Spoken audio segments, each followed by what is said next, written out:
YouTube, welcome to the top 8 of the Meta Weekly every single week. Bro, by watching as long as you can, that greatly supports these videos. We're going to be starting this off with Tenpai Dragon. A lot of Tenpai players are now main decking the Kokai Miru Drago, which if they hard open it up, they can normal summon it, and then it's got the continual floodgate of dark and light monsters cannot be special summoned. Otherwise, you summon it from the deck if they were to go first, which will sometimes happen within our events, and that's going to be thanks to the effect of Hieratic Seal, where otherwise in the TCG, the Mad Lads were side decking this crazy card. And Tenpai, despite the nerfs, is still very powerful, especially with the addition of Pirellia being main decked to draw per time the opponent summons from their hand, normal or special summon.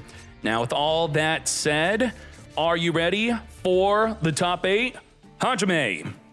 There can only be one winner, and you're looking at it. Let's go. Begin. Moral Charmy, Pirellia right away in our draw phase. Ash, negate. I don't think so, mates. And it happened during the draw phase, thus our triple tactics talent is not activatable. What is this? I guess Fenrir pass, huh? Yup, searching for Unicorn. Now back to you. Is this enough to stop the best turn 2 deck in the entire game? Well, Call of the Grave could finger again. Roku, Ash Blossom can negate the Kaimin. Maybe it will be enough. Uh-oh, Ash negated the Dora instead of the Kaimin, so now we are in big trouble. Now, it's worth noting, Call of the Grave, of course, cannot be used in the damage step. So we're going to Chandra, damage step, summon from the deck, Pydra, set onto the field, the Sangan summoning. We will be able to finger whatever the Biden tries to reborn from Engrave, though. And this was only if we were going to open up the Genroku to jump off to then get fingered. Okay, I finger you, you swing, you synchro, you keep on going from there. Wham bam, thank you, ma'am. You could then use the Biden to pop the field spell, double the attack of the Transcendent Dragon, making it 6k attack.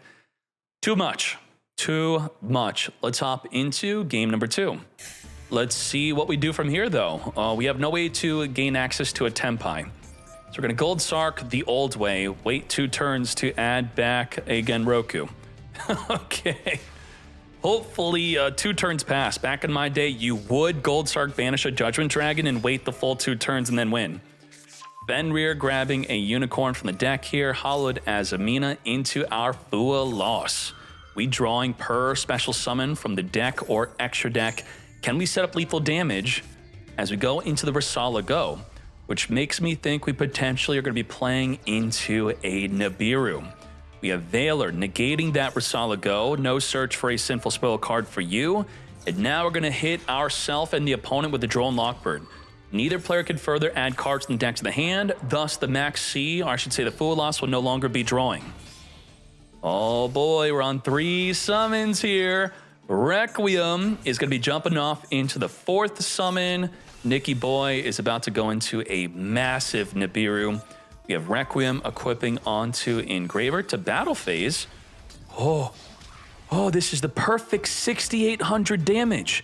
That's lethal damage if we could go into Lacrima in main phase 2.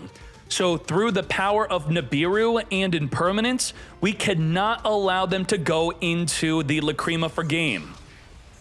They don't have Fiendsmith tracked. With no tracked, they're not going to be able to fuse into Lacrima if the sequence gets negated. We're going for game. This is game if this goes through. Thus, we do have to Imperm negate. Close one. Had that gone through, it was completely over. Now, what do we have from here? We have Hollowed as Amina, return back the Rasala Go, but we have no Sinful Spoil to send to the graveyard. Now, you may be thinking, this is a Sinful Spoil to send to the graveyard. At your local, sure, that'd be a pretty cool cheat. This card is going to be banished if it leaves the field since it was set from the grave, thus it's not a legal activation. You can't do that. All right, because there's a weird thing. It's kind of weird. You can't attempt to perform an illegal fusion summon.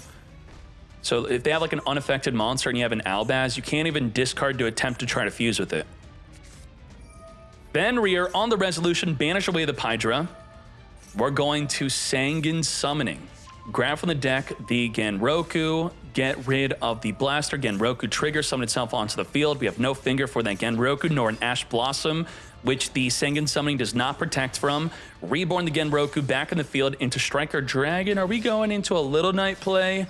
We're going into Hieratic Seal. We can't go into Little Knight because the Genroku locked us into Dragon monsters only. We're going to blast or banish 2 fire and or dragon to summon itself from the grave as the Morian flips down that blaster away. We do have the Hieratic Seal to non-target spin a card back. Again, we could attempt to sequence into that final lethal damage by going into Lacrima. Let's try again. We got a Hieratic Seal spin back Lacrima or we lose. Holy moly. Lacrima targeting Engraver. Okay, we waited for the resolution. Spin the Lacrima back.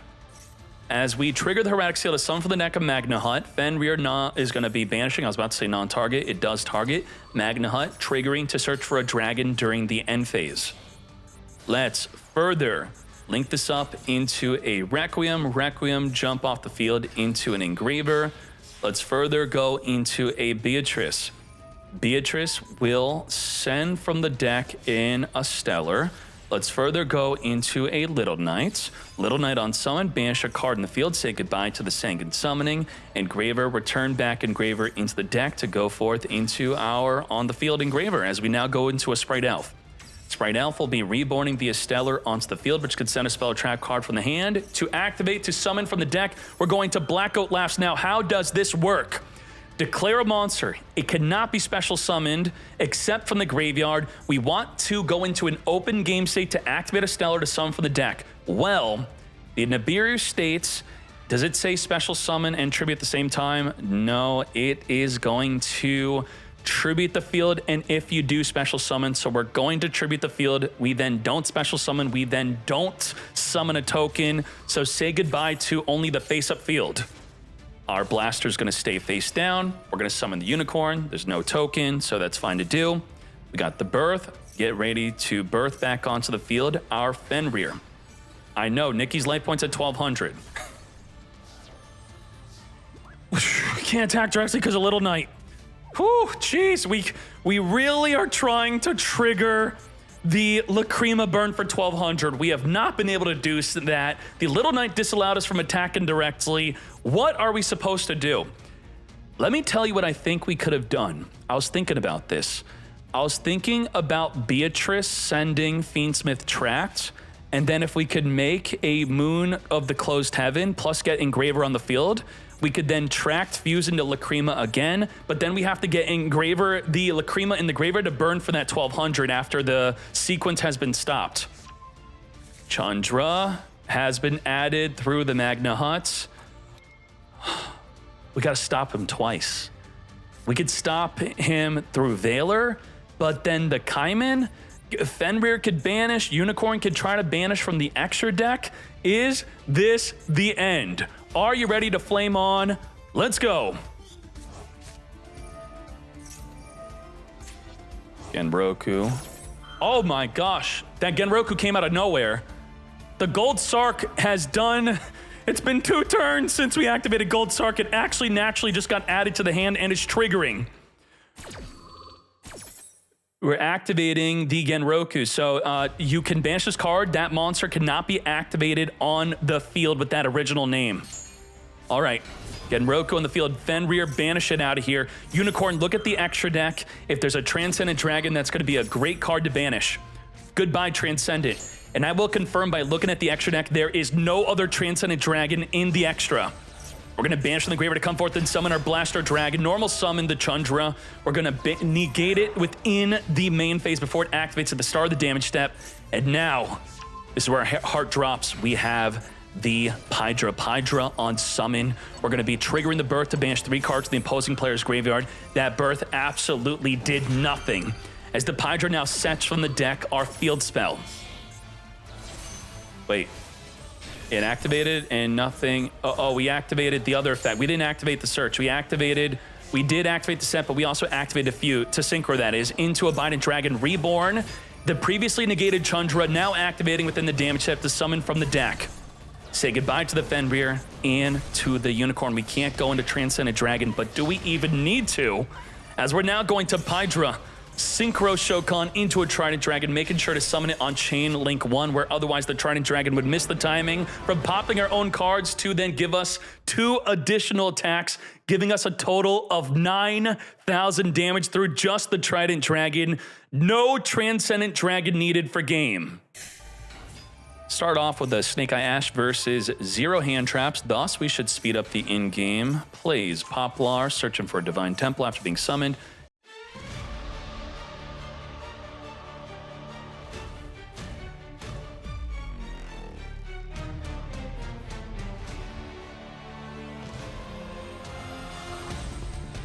Quite a lot.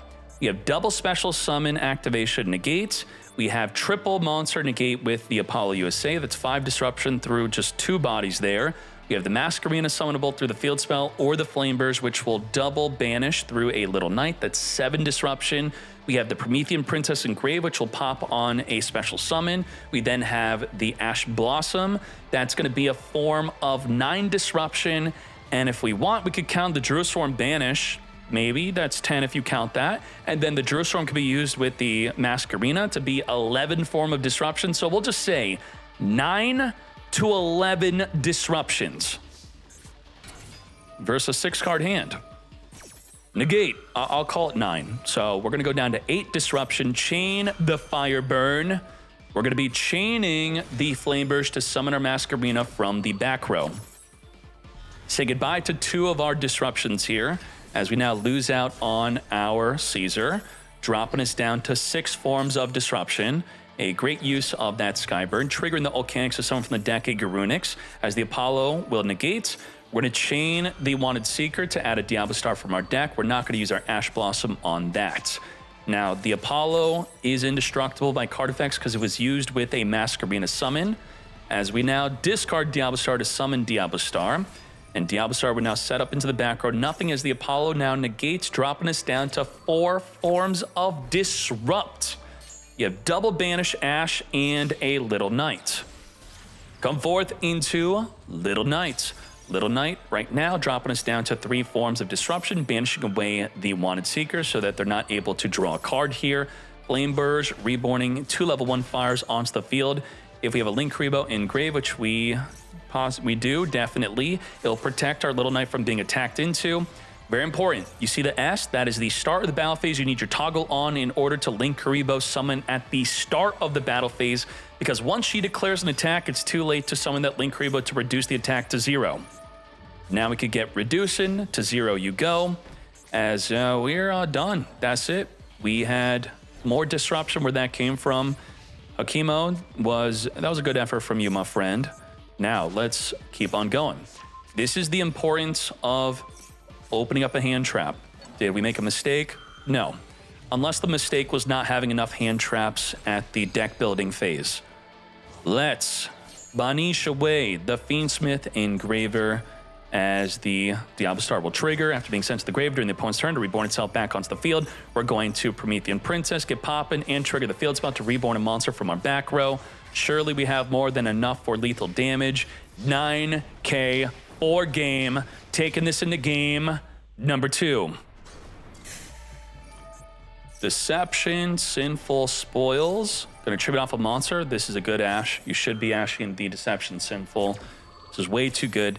Now, White Forest has a trick where they could already have the Hallowed Azamina in their hand, and they could bait with this activation to search for the Elzet Azamina and then say goodbye to their Ash, where otherwise they should have not used it. But against other decks, if it's activating, there's only one search. Set Max C, pass, okay. Hit them with the Max C, and let's try it again. Deception Sinful, searching for the Hallowed Azamina. We do have our Fua Loss. Let's get Fua Loss in, but we do have Droll and Lockbird, which we could use on ourselves to disallow from both players adding more cards in the deck to the hand. As we're going into the Rasalago, we're not going straight into a Sylvia under the Fua Loss. Rasalago, searching our deck for the Wanted Seeker. Wanted Seeker, seek ourselves into the Diablo Star. If you're playing Morian, this is a great play under the Fua Loss, as the Diablo Star sets into not the Morian, but, against the Fua Loss. They didn't draw for the summon of the Diablo Star here. We're now going to be banishing the Wanted Seeker, return back the Deception into another copy of Duel. Send the Droll to give them a draw under the Fool Loss. Where are your hand traps, sir? As we grab a Fire King Sanctuary, 5k damage on the field here. Let's speed this up. Pop in a fire to grab the Garunix, summon the Garunix, no draw for you. Activate to pop the Arvata, Arvata reborn from engraved, no draw for you. 8,900 damage, just like that. By summoning from the hand or from the grave, you do not get to draw under a Fool Loss. You gotta plan out the rest of your plays and think, you know what? They're only really gonna draw, what, 2 times? But I'm gonna be putting over 8,000 damage on the field for draw 2. I think that's a gamble worth foregoing. And also, if you're able to leave them at 1,200 life left and you're playing the Fiendsmith engine, main phase 2, Fiendsmith it up, even under the Fool Loss plays. Hopefully your sequence does not get negated by an Imperm or Veiler, and then burn for that final 1,200. Let's hop into game 3. Ooh, what do we have here? We have Imperm, and that's it. Can Imperm be enough? Imperm onto Diabastar is actually a good play, where otherwise it was not. Negate. Especially when the Snake Eye Ash was at 3, you would not want them to normal summon an Ash alongside the Diabastar, and it going into the Deception Sinful engine is a big deal. We have triple disruption to play through. The Ogre is quite good against the Deception Sinful. We have Imperm, negate the Diabastar. You negate my Diabastar, I negate your Diabastar. It is not ashable, as it sets the card from the deck. This is ashable, and I would say is a good ash. It's similar to ashing the Fire King Island. Negates. Now what we have left is the Ogre. Bonfire, search our deck for the Poplar. Oh boy. Poplar, trigger, summon itself, searching for the original Sinful. We could hope that they activate original Sinful into the same column as the Impermanence. We're going to, now that play's not even possible. Flamebridge push back the Diabastar, send her back or to summon for the deck a Ponix. Ponix, search our deck for the Fire King Sanctuary. We are now going to further go into an Apollo USA, activate the Fire King Island. It's not even worth activating the Ogre. The Sanctuary protects it by popping the Flamebridge instead. Garunix trigger, come forth and summon, and that's if the Apollo decided to not even just straight up negate it. We are now Garunix popping from the deck, activate the Arvata, reborn from engrave, over 12,000 damage. Let me pause this real quick and check, are they even playing Fiendsmith in this deck? No. Fiendsmith-less deck. We have Azamina, Snake Eye, Fire King, no Fiendsmith. Let's go. Lethal damage. Good job. Sylvie into the Imperm negate. Sylvie searches for a Woes or the Tails of the White Forest. Tails with the main purpose of searching for the Elzet Azamina. So the reason we Impermed is already in their hand. Thus the Imperm was no good. We could Ogre this, I guess, right? Ogre pop the Millennium Senjin from summoning itself. And also, then after the special summon, you could add the Millennium Monster from your deck to your hand. So we did stop that. Very good. As the Elzet special summons into Rusilla. This is full combo. We ate up both their hand traps efficiently.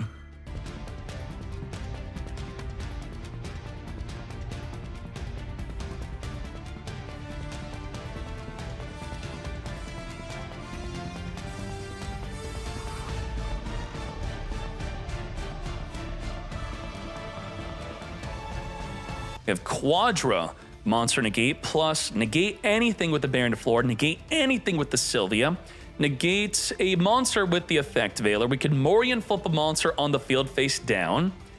8 Disruption. Nah, this ain't it. We are not going to be able to play through that. Fadra in hand is no good. Troll is no good. We have 2 cards versus 8 Disruption. The correct play. Thank you very much. Let's hop into the next duel. Choosing to go second, but this time under the effect of Parelia, which we do not use Call with the Grave on. Parelia will draw per summon from the hand, but the Millennium cards do not summon from the hand. They summon from the back row. We're going to Ash negate the Senjin Millennium from summoning and search in the deck. We have the Golem equipping itself in the back row to summon to then search for the Weju Temple.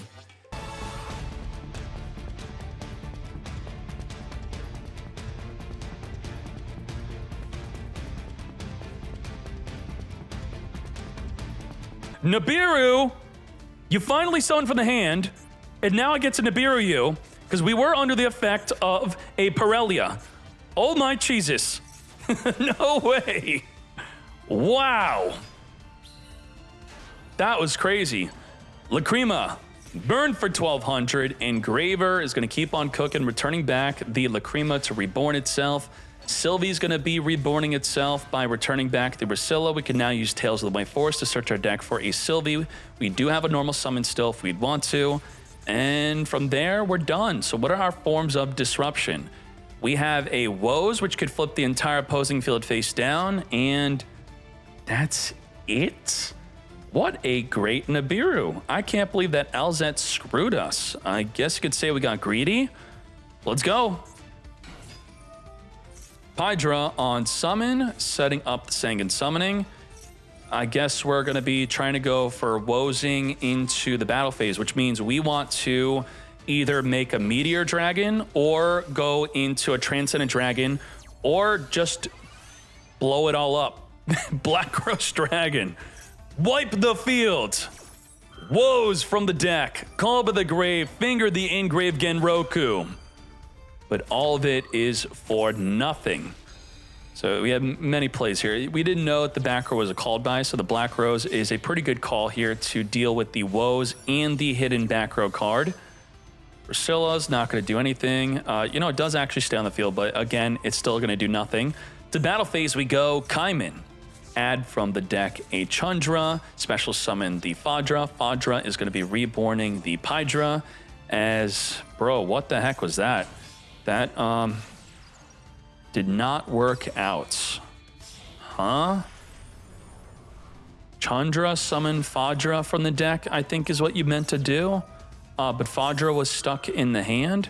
So I think we got a bit messed up there because we don't play a second copy of the Fadra. So the Fadra being in the hand just really screwed up our plays. Okay. We do have a Typhon that spin back the Rusilla. We do have Erratic Seal to spin back a face-up card to then summon a body from the deck. If we play the Kokamira Drago, it could stop them from summoning all the White Forest and or Dark Monsters. When do we go for that play? We could wait for the activation of Searching for the Hallowed Azamina to spin it back to disallow the effect. No Hallowed Azamina search for you. The Kokamira Drago could at least eat up the battle phase if we care about that. Otherwise, we go for a Magna Hut, a more efficient next turn play. The Sinful Deception could not activate the effect of search again. It's a hard one to return as we send it to the grave to summon the Alzenta search for a Rusia, which can special summon, triggering the Stellar Engrave to reborn itself onto the field after sending a spell or trap card to the graveyard to activate a monster effect. As we now go into a Silvera to flip the opposing field face down, we have double piercing battle damage while the Silvera is on field as we then go into a Diabel instead. Diabel, recycle back the engraved Tails to our hand. We have not used up our normal summon yet as we search for a Sylvie. Sylvie on summon could search for what though? Tails is already done, Woes is already done. We're going to randomly draw into Call by the Grave, and as I was saying, Sylvie on summon searched for nothing as both search targets were in grave.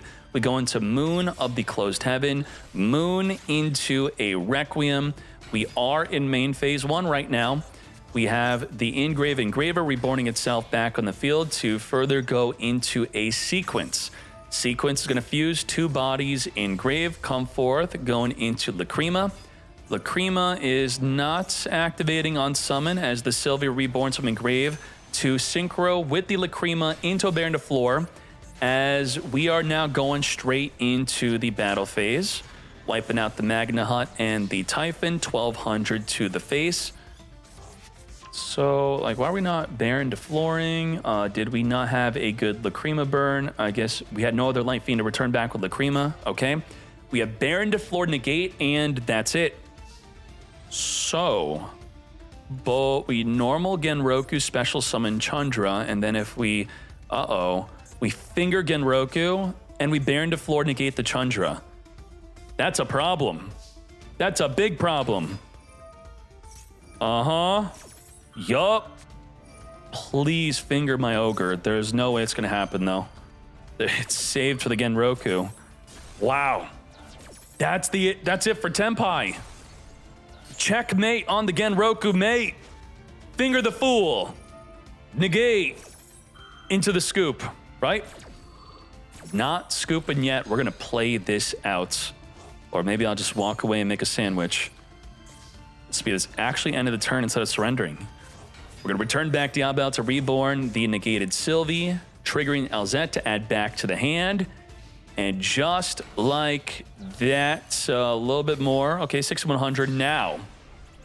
The end of Tenpai as Tenpai gets 2-0'd. We're going to airlift off into Ash Blossom, meaning we're probably not going to find out the cool play of impacting Emergency with Retaliating Sea. Or maybe we still will as we draw 2 into an Emergency. No, didn't happen.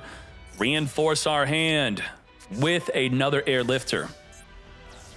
Bruh, I really wanted to see you use Retaliating Sea. Come on, man. This is it. All hand traps plus Fiendsmith Engine. So if you are sick to death of your opponent having very long turn ones and you are sick to death of non-interactive duels, this would be a deck for you to play, which it is actually on the tier list. We are, kind of maybe split on how the deck should exactly be named. So it's simply named, but it actually fell off the tier list recently, but this should maybe put it back. We are calling the deck. The deck is just Fiendsmith. That's it. We'd maybe want to call it Fiendsmith Bestial, but there's someone here that's not playing Bestial, 44% not playing Libellion, so just Fiendsmith. Tons of hand traps, and there you go, something like this. Daredurn last week, in fact, got top 16. We are going to Nibiru, chain Maxi, draw 2 off of that Nibiru. Let's go. So on the resolution of the Lacrima, reborning before they go into a Caesar or an Apollo USA, that is when you want to hit them with that Nibiru. Pod agreed, thank you very much. As Lacrima returns a Light Fiend back to burn for 12, return back Lacrima to come forth and reborn our Engraver. Requiem equip onto the Engraver to destroy the Nibiru, or I should say send it to the graveyard. And let's Fua Loss before they choose to further touch their extra deck. Let's banish for a Bestial, you do not draw off of that Fua Loss. Let's banish again for a Bestial, you do not draw for the Fua Loss. And just like that, perfect lethal damage thanks to our 1200 from Lacrima. Think about it. Think about it. Full hand trap deck. Is this deck a big commitment? So if you wanted to commit to his deck from the last week, you may not want to have to craft Ogre or Mourner. You wouldn't want to have to craft, maybe you don't have more than one Libellion. Maybe, you could probably scrounge together enough to build one of these recent 3 decks that topped. So look at these 3 decks and combine them together. Engraver searching for our Tract as we now lift off into an Ash Blossom negate. No search for you, mate. Do I like Ash on Lifter? I don't. I think it should be used on Emergency. And, oh, DK, but it ended his turn. But what if he had Emergency? What is Emergency even at right now? Is it at 3? I forget on that. Right? It's at 3, or does it not show through in-game like that? I have to double check on the site real quick. I think only the Airlifter is the only card hit, right? They have Emergency at 3. It's at 1 in OCG for some reason. That's why I'm thinking that the Emergency was hit. Was it ever hit in Master Duel? I don't remember. Now, from here, we do have Super Poly. And that's it. We need 2 bodies on the field with the same attribute to get Super Polyon. Banish away the Engraver, Magna Hut searching for a Bestial during the end phase. We're going to go into our Requiem, Light and Dark, so we do not have a good Super Poly play here. Fiendsmith Engraver can equip the Requiem. We could say goodbye to the Lifter. Lifter could chain to a monster effect, activate on the field to then summon a body from the hand. We have nothing to summon. And we are just going to go straight into the main phase 2. We don't have enough to burn for a Lacrima play. M7's a good way to recycle your Bestials or hand traps like Ash Blossom back to the hand. Nicely done. And now you have this pressure to deal with the M7. And it's got the protection of all the freaking hand traps in the hand. What a funny deck indeed, right? And people like Daredurn are consistently doing well with a deck like this. Wow. Let's see how this plays out. Lurie into Maxi. Let's Super Poly. Chainlink 2, surely, yes. Fusing away the M7. So they do not get to draw from the Maxi off of this. We have Moo Dragon, making it so we are completely untargetable if we chose to make more plays.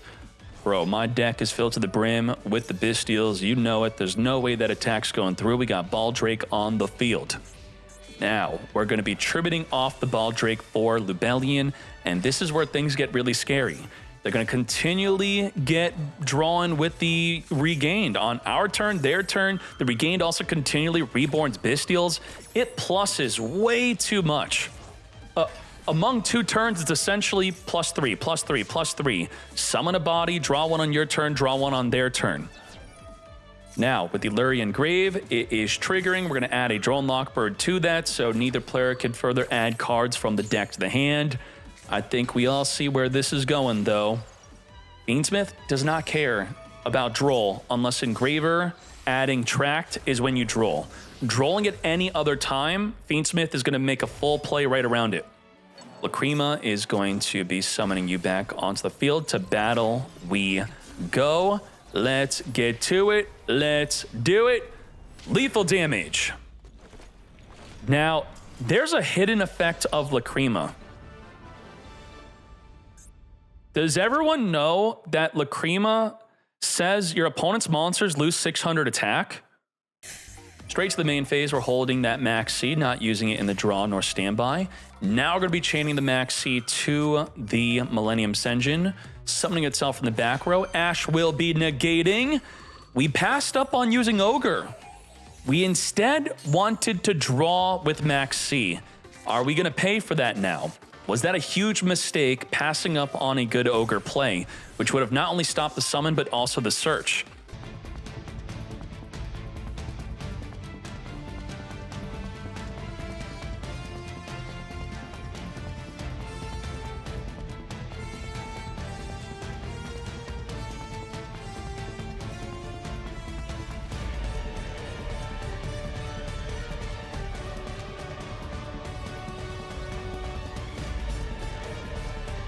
We're going to Wanted Seeker, draw a random card, come to me off the top of the deck, a dead Fluid Loss as we go into Apollo USA into end our turn. We still have, ooh, we didn't Morian. Did we mess up? You have to control a level 5 or higher illusion to reset this card from the graveyard. Did we have an opportunity to reset this? The Diablo itself is a spellcaster. The Diabel, I think we done goofed. We had Diablo and Diabel, and we didn't reset the Morian, and then we went into the Fiendsmith plays, so we lose out on a form of disruption. Now, beyond that, we have a triple Monster Negate Apollo USA, plus a Baron de Flor Omni Negate, 4 disruptions. Let's go. What is good? Hello, Nibiru, late to the party. Maxi, straight into the Typhon. Typhon to battle, wiping out Apollo. We're now down to a Baron de Flor, which can't even activate. So, I gotta say this. Typhon is so good in this deck because all of your disruption is in your hand, not from summoning. You don't care about not being able to summon. So even in a stun deck, Typhon becomes good when your disruption's in the back row or in the hand. So finally, the true home for Typhon. I'm gonna grab a track just to get ready for the next turn. 3,000 or more, cannot activate. Holy garbage. We're going to be tributing off the Fluid Loss for a Hollowed Azamina. Let's speed this up until 5 summons, yes. Let's send the Deception Sinful for the Risala Go. As we go into our deck, we're now going to use the Sinful Slumber Morian, which we very much needed that to flip down the Typhon on the previous turn. Normal summoning the Fluid Loss, add back the Hollowed Azamina. Let's send the Deception Sinful to come forth and summon our Sylvia. To battle we go, getting reduced by the Risala Go. Only 3 summons for the Nibiru. But now Sylvia can negate. As we go into a Little Knight. Little Knight's going to want to banish away the Engraver, which I don't know if that was a good idea to use the Engraver early because of this situation. It did thin out the deck, reducing our chance to draw into a Tract, but then now we lost Engraver. I guess, you know, we still have the other engraver in deck. We can grab Lurie into Requiem. Oh, there is the Lurie right now. Grab the engraver, discard the engraver. Normal summon Lurie, go into Requiem, but there's no more engraver from the deck to summon, as we're going to use the engraver, return back in deck the Lurie, as we now further link this up into a Lina. Lina could attempt to steal a light monster from the opposing player's graveyard, but is also big enough to take out the Little Knight. Lina attempt to take the Lacrima. Sylvia saying, okay, but not okay right now as the Morian flips away, face down, that Lacrima you go. Maxi off the top of the deck, Hollowed Azamina returning back the Brasala Go, continually recycling endlessly. Send the Deception Sinful to summon back onto the field, Brasala Go. We go into the deck, grabbing an LZ Azamina to battle as we reduce the opposing field by 1,000. It's 500 per Azamina monster we control. Recycling, oh, actually not recycling, it was not from the graveyard. The Lina, when destroyed, searches our deck for an Effect Veiler. As we main phase 2, make a Sprite Elf to reborn the Little Knight. We're not going to Veiler on that Sprite Elf. As we end the turn to recycle back onto the field our Deception Sinful. Why can't we end this duel? What is going on? Engraver, return back the Requiem, hit them with the Maxi. We have plenty of cards left on our deck still. Decking out is not even a possibility. As we flip up the Lacrima, Elf is activated again. So this is why you would not want to Veiler the Elf. It would then now reborn the Little Knight. To battle, take out the Little Knight. And as you can see here, the massively great effect of Lacrima reducing the opposing field by 600 attack is in play. We're now attempting to fuse away our field into our own Lacrima as the Sylvia negates. If you click on Lacrima, you can see it has a blue highlight in the background showcasing who is the original owner of the card. As we now make a Caesar. We did give them some cards thanks to the Max C. Deception Sinful, normal summon the Esteller. This can be a negate with the Caesar, mate. Negate and destroy the Esteller. Boy, we are blinking red at 850. What happened this duel? I can't believe that we are not winning right now. Holy moly, we are going to activate to fuse, which the Caesar could again activate to negate, which we instead played into a Called by the Grave, even a Crossout Designate. Should we have just Caesared instead? We are instead saving the Caesar for the Hollowed Azamina activation as we go into a Sylvia. Sylvia not enough to... Sylvia kills herself. Okay, let's hop into game number 2. Lubellion. So what happened here is we know that Daradurn wants to go second, that is, and they want to go second because they only play 3 normal summons. So for their first turn to be good, they would have to open up one of those 3 cards, which is exactly what he did. So he actually does not mind going first. That's a big oopsie. Regained. Yup, rip. Damn, that's crazy.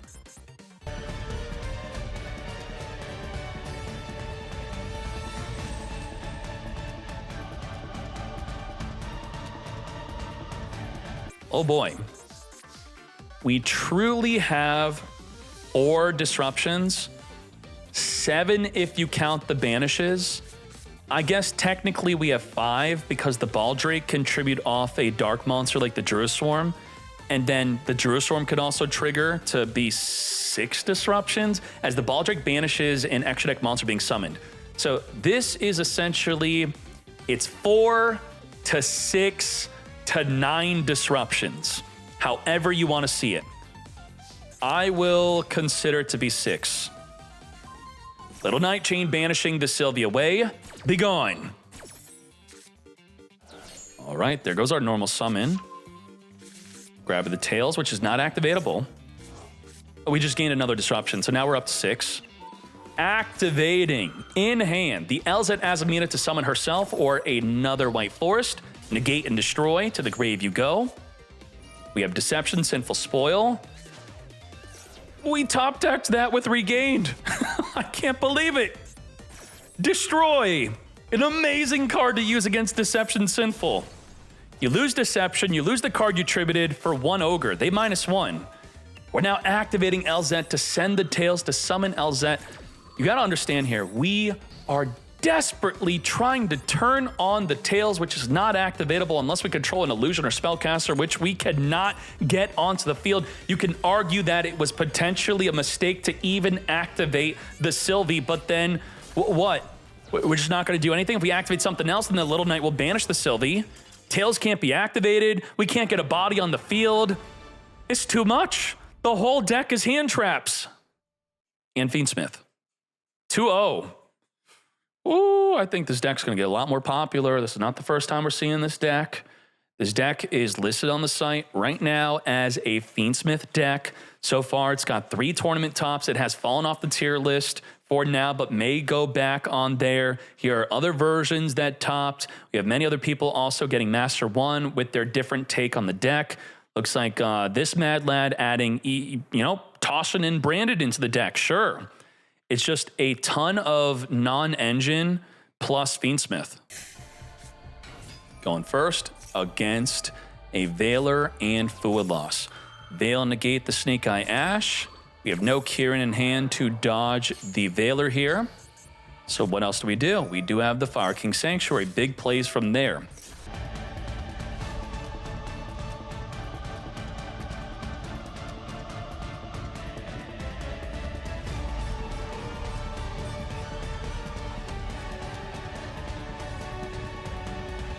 We have Apollo with the triple monster negates. We do have the Volcanics, which could pop the Promethean to search for in Arvata. The Arvata will be a monster negate. We then have the Impermanence, which will negate a monster. We then, let me recount this. Did I say Promethean pop? We have Promethean pop. We have Arvata. We have Impermanence. We have triple monster negate with Apollo. We have Kieran pop a card on the field. Should be 7. 7 disruption. Can Tenpai defeat 7 disruption? Let's find out. Sangan summoning to make all of our monsters unaffected within main phase 1 from activated card effects, or not, as we use Droplet. We're going to use Droplet to negate the Flameburge and the Apollo USA. Boy, this messes things up now, doesn't it? So access to Arvata is gone. Apollo double, triple negate is gone. So we go to 3 disruption. The Promethean may not even be triggered. We may just have Impermanence. Uh-oh. Genroku, summon a Chundra. We are in the damage step. We can't Imperm. We are in the damage step. We can't Imperm again. As we grab a Kaiman, say goodbye to the Apollo USA. We have Chundra activating to Synchro. We can't Imperm because they could chain another monster effect to the Imperm. We have Bident, which if we Imperm, we'll just activate to Synchro to dodge the Impermanence. Say goodbye to that. Holy moly. We really got blown out by a Droplet. Heavily relying on the Flameburst to turn everything on maybe was a mistake because Tenpai does play Droplet at 3, right? They're all doing it, or the majority that are top in tournaments. I'm playing 3 in my deck at least, and I know it is on the ratios. Now everything's turned off, completely turned off. You could not activate anything whatsoever. Wipe away the Volcanics, and let's clean this up. We can Synchro into Trident or Ruddy Rose. Oh my goodness. Lethal damage. Thank you for passing on the effect, mate. What the heck? This states, if you didn't know, on Synchro Summon, banish all cards from every player's graveyard. Everything. Banish. Let's go. Huh. Well, you lose to Tenpai. You force them to go first. They pass for the turn mostly, ideally. And then you get hit with the Pirellia. And then you go, oh man, you got me. I totally couldn't have ashed that if I actually had a play, so back to you. Hydra, Imperm, Negate. We already got double Kaiman mates. Now, the Sangan summoning obviously would have been really good here. To battle we go. Ash Blossom for the Kaiman will be ideal. Ash does not negate the activation of Kaiman, thus the other copy is not activatable. Ash would have been a lot worse if it negated the activation. That's crazy. It obviously would gain some benefits, but I think it would be mostly downsides. Mostly bad. Well, we don't have another Ash, so it looks like we're going to lose. Possibly. We're going to add a Chundra from the deck, not even bothering to use the Droll because we want to max C. Gonna imperm you, sure. And wow, I guess the double imperm is gonna work because we imperm you. Wait, what? I guess we could just imperm the Bident. Sure. Let them draw. Yeah, give us draws. Yeah, that's fine. That does work out. The Chundra was negated, so it couldn't dodge the impermanence in case you're wondering on that. Yep, because of max C. Just let it go through. Smack us for 2,600. This is definitely an interesting duel. 500 life left. We have an Ash, which gets hit by the Veiler. Oh my Jesus, is it over or what? Ash into Linkuriboh pass? Uh-oh. Nope, that was also another option. Yep, okay. There you go. Deleted yourself on your own turns, sure. Let's hop into the grand finale. Do you understand that the grand finale is a turn 2 deck versus a turn 2 deck? Among the entire event, 2 different turn. You all wanted going second to be good. It finally is. There you go. Tenpai and a non-Tenpai deck, both wanting to go second in the grand finale. Let's do it. What did I say? That you had to open up with this deck? You have to open up Steam the Cloak or Tour Guide, either or which one you're playing. I think Steam the Cloak is better. We did not open up our 1 of 3 of, thus the rest of our deck is pretty much all hand traps. Nicky Boy did win the coin flip, which means Nicky Boy did choose to go second. This is access to a Tenpai. You banish the Blaster, you grab the Tenpai, you win the duel. Now, Retaliating C against Tenpai. What can it be used against? It can be used against Kaimin. Kaimin does include on activation the effect to special summon, but does Tenpai even care that their cards are banished? No, I mean, they were playing D-Shifter back in the day. I think a lot of them have now dropped that card even. Let's see what's good. Begin. We are going to Bestial Lubellion, grabbing a Magna Hut from our deck here. Magna Hut banishing our Lubellion. Activating to search for a dragon during the end phase as we normal summon the Fualos, going into the moon of the closed heaven. We actually got plays here. Requiem is going to be tributing itself to summon from the deck and Engraver. Now we hit them with the Fualos. We can't chain banish with the Druiswarm, unfortunately, which is needed for us to get the Engraver engrave. So I think we just end here. Uh-oh. Equip Requiem and pass. Okay. We do have Baldrake. So our forms of disrupt, and we only have to disrupt once. They have 1 play, and the rest of their hand is hand traps. So we have Baldrake, which can tribute a lighter dark monster to banish an extra deck monster. And if we read that specifically, it does not miss the timing, which is important to know that. Otherwise, they could synchro on Chainlink 2 or higher. This doesn't work, so I was gonna say it doesn't work on the damage step, but they're not summoning on the damage step anyway. So Baldrake's gonna be one of our good forms of disruption. The Druiswarm, if sent to the graveyard, will target a special summon monster and send it to the graveyard. That could also help. The Ogre, this is where not being activatable on the damage step is a problem, where we're waiting for a monster effect on field or a face-up card like the Sanged Summoning to activate to then pop it. No damage step, and that's when the Chundra and the Pydra and the Fadra likely will all be activating. We could chain this to a Bident Dragon just to get it in the graveyard. It does not negate, though. Retaliating C, summonable off of the Kaimin, but I don't think that's going to even be that good. We just got to see what happens here. Straight up, how do we get Baldraken? We have a light and dark in our graveyard to banish with our own Bestials to set them up. That's what we're going to have to do. We got to get them out. And Roku into a Chundra. Remember, this is all just 1 play. We only have 1 Tenpai play. If we could stop 1 Tenpai play, this is the way. And exactly as I was saying, we're going to get double Bestial out. Then we got to get the Druiswarm in graveyard through the Baldrake banishing a Bident Dragon. The problem is we got problems. We got problems. The 1 Tenpai leads into another Tenpai, which then gave us a Kaimin. So from 1 Tenpai that we had to stop, Now we lose. Okay. Meteor Burst Dragon completely turns off monsters from being activatable. We're going to Forbidden Droplet in response to the Kaiman to go into a Fadra play. Fadra, come forth and add to the hand, summon, reborn the Chundra. That's just straight it. That's it. Your opponent cannot activate monster effects during the battle phase whatsoever. Not possible. Chundra, activate, synchro away with the Fadra, come forth into the Bident. We can't even activate the Ogre. Reborn the Fadra, swing, further synchro Shokan off of this into more than enough for lethal damage as the Transcendent and the Bident will be for game. Reborn the Bident, 5k damage, 5,600 damage that is. Lethal damage.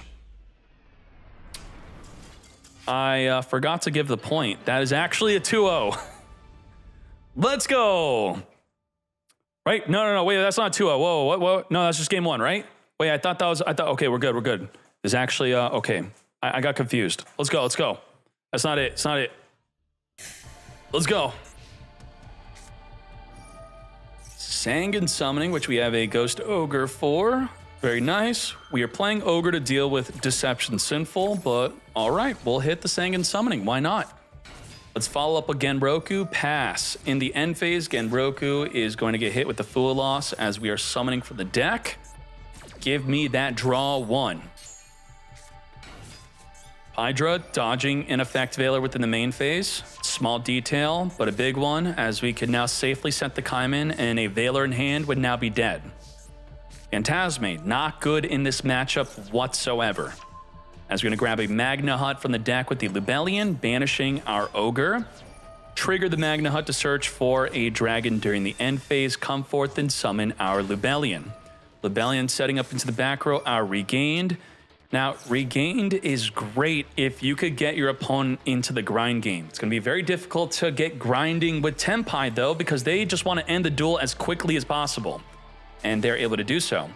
We're going to Fiendsmith Tract, search our deck for a Lurie, discard the Lurie. We are dealing with an Imperm, a Droplet, and a Kaiman, which could essentially summon a monster from the deck.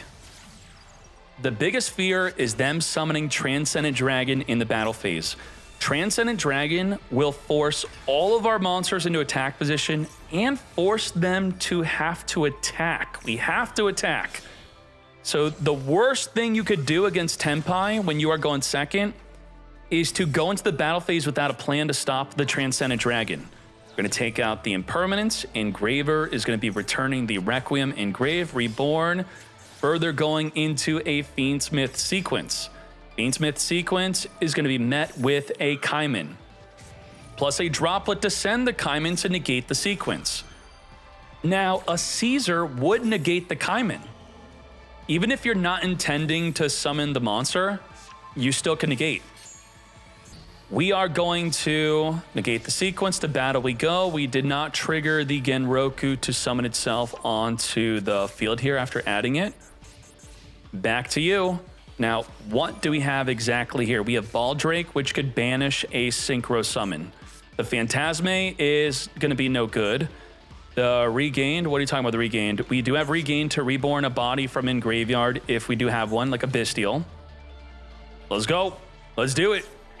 Gia not during the finale. They're going to summon a Blaster, triggering the Regained to reborn our Magna Hut to search for a dragon during the end phase.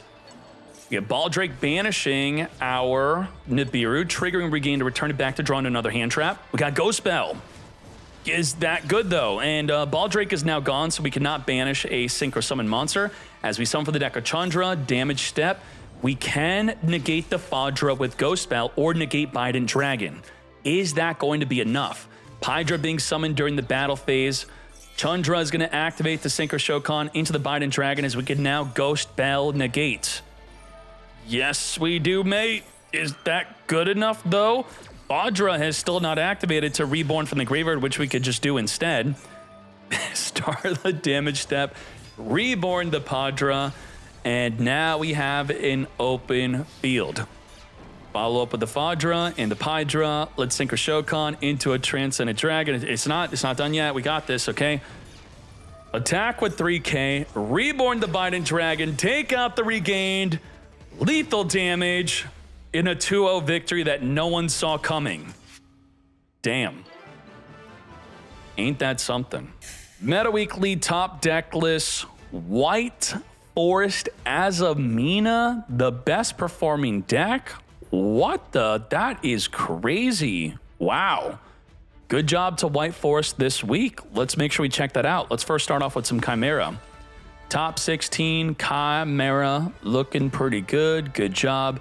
A Dusted Gold is a Light Fiend, and the Necrom, when you banish this card, you special summon the Light Fiend from the deck and then pop off with Fiendsmith. Very well done. And then we have Tier Limits. Justinian, again, topping and doing well with Tier Limits. I think this is 3 weeks in a row where Justinian's playing similar builds to week after week and just clapping it up. We then have Ancient Gear, Earl GB, Absolute Chad, main deck and triple Retaliating Sea. Holy moly. Chaos, Ancient Gear, Giant, but boosted up with the Dugaris. That was crazy. Good job, Earl. And then Labyrinth. Wub. Oh my, jeez, everyone retaliating. This is why I didn't want to play Azamina anymore. It's really annoying. Your cards get banished, it's crazy. Good job, Wub. The Simultaneous Equation Cannon. What else we have? Volcanic. It's first turn kill craziness. Good job, Kang. Main deck and triple Dark Rule and no more. That is something. We got the Kurenai for the first turn kill play. I gotta play this for fun. Definitely. Yup. And then we have Centurion. EMGH. Anything too crazy here? We just got a heavy emphasis on Bystials. This is kind of similar to the Fiendsmith Bystial deck, but instead of Fiendsmith, we got Centurion. What else we have? Rescue Ace Kid Arts. Looking good. I do like me some Rescue Ace. There is the extra deck. And then we have Snake Eye Fire King. No Fiendsmith. We are playing Azamina. But as you can see, with all the retaliating Seas in today's event, be careful with opening up with your Deception Sinful with no out to the retaliating Sea. Now, if you do hard open this and you have an imperm in hand, it could be okay because you could just imperm the retaliating Sea away. Bystial. So we got to figure out, again, we got, Gianna, did you move the deck list and then we got another deck list into the Bystial? Now we got another D to move. I guess so, right? We can't have them split. Triple Retail C, double Phantasme, one of the Steam Cloak. Okay. Snake Eye Fiendsmith, Kilbun. Anything too crazy here? Nothing too crazy. There is the extra deck. This deck's got a big target on its back. Got Retail C in the main deck for Yahya. Looking good. There we go. Extra deck. And then Tenpai Dragon. First place Nicky Boy. Yup. This is similar to what I'm playing. I'm not playing Harpy Feather Duster or Heavy Storm at the moment, but maybe I'll consider putting them back in. Okay. Looks good. 40 cards clean. And what else we got here? Mordred. Mordred, playing similar to Nicky Boy in a way, a little bit of some different choices. Okay. And then what else we have here? The best deck, the best performing. Millennium with Azamina. What the heck? How many engines are in there? There's a lot of stuff in here. I mean, the Millennium cards are kind of, I would say, you're choosing them possibly over the Kashtira cards instead. Yup. Looking good. Doom Dragon, Fiendsmith. Yep. Okay. What else? We're not playing Millennium in this build. Good job to you. There is the extra and the main. And then we have Zeus. 40 cards Zeus. still having room for the Guardian Chimera. Sure, why not? Instead of Doom Dragon, we have Guardian Chimera with the Sinful Spoils of the White Forest. Good job to you. Very well done. And I think that's the entirety of the top cut. So there you go. Those are the deck lists. Make sure you show up to the Thursday tournament where we are going to be seeing the impact of Blue Eyes White Dragon and everything else that I leaked. Hajime,